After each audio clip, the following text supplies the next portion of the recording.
Hello friends, আবার নতুন একটি গল্প নিয়ে তোমাদের কাছে ফিরে এলাম। গল্পটি ভালো লাগলে লাইক এবং কমেন্ট করবে এবং আমার চ্যানেলটিকে সাবস্ক্রাইব করবে। দেখতে দেখতে কেটে গেল প্রায় 18 দিন। পৌলমী বাড়ির বাইরে যায়নি। কি করে বা যাবে?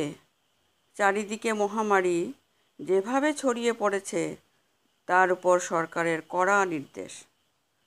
বাড়িতে বসে সারা দিন মোবাইল ফোন ঘেঁটে আর টিভি দেখে একরকম বোরিং জীবন হয়ে গেছে তার। কবে যে সব ঠিক হবে আর আবার সে স্কুল জয়েন করতে পারবে। ছোট ছেলে মেয়েগুলো ওর একমাত্র বেঁচে থাকার রসদ। জীবনে যখন সব আশা শেষ হয়ে গিয়েছিল, যখন মনে হয়েছিল এই জীবনটাই সে রাখবে না, ঠিক তখনই ওর জীবনে যেন ঈশ্বরের আশীর্বাদের মতো নেমে আসে বকুলপুর প্রাথমিক বিদ্যালয়ের এই শিক্ষার চাকরিটা।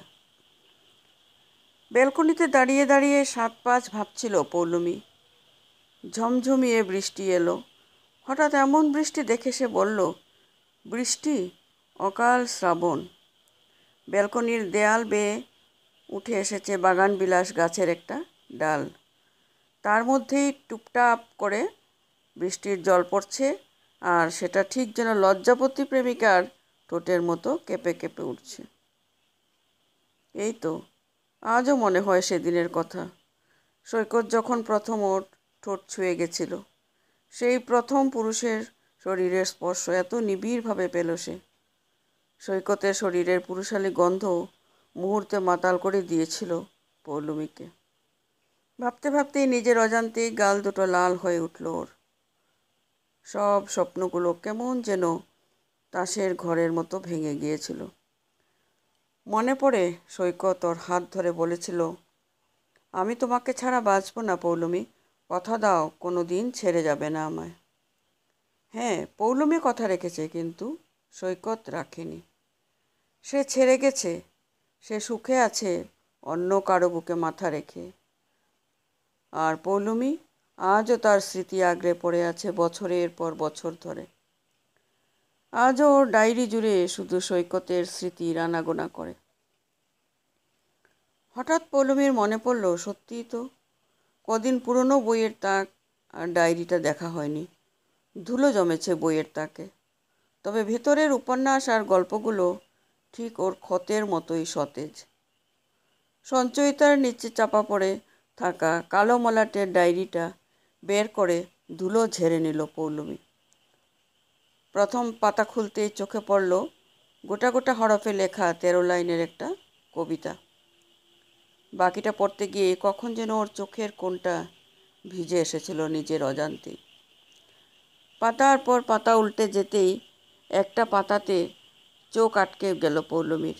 একটা শুকিয়ে যাওয়া গোলাপ ডায়েরির মাঝখানে ঠিক পেজ মার্কের মতো রাজত্ব করছে। এই তো সেই গোলাপ যেটা দিয়ে প্রথম সৈকত বলেছিল ভালোবাসি। আর আজ ও চলে যাওয়ার এত বছর পরও সেটাকে যত্ন করে রেখেছে সে। এতদিনের ব্যস্ত জীবনে সে ভুলেই গিয়েছিল আজও একটা মুছে যাওয়া অধ্যায় ওর জীবনে পুরোপুরি মুছে যায়নি। শুকনো গোলাপটা হাতে নিয়ে এসে দাঁড়িয়েছিল জানলার কাছে। বাইরে তখন মুষলধারে বৃষ্টি।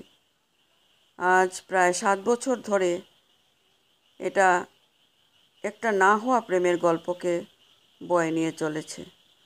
চোখের সামনে অতীতের স্মৃতিগুলো ভেসে উঠছে পরপর।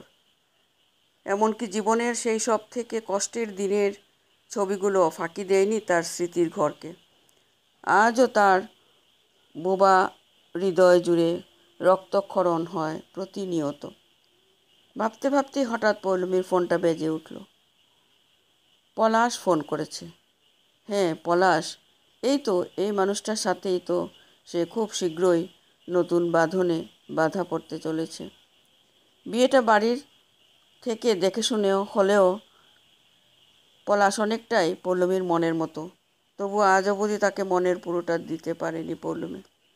ফোনটা রিসিভ করল। পৌলমী বলল, হ্যাঁ বলো। তোমাদের ওইদিকে বৃষ্টি হচ্ছে? মুষলধারায়। হ্যাঁ, আমাদের এদিকেও অফিস থেকে বেরোতে গিয়ে আটকে গেছি।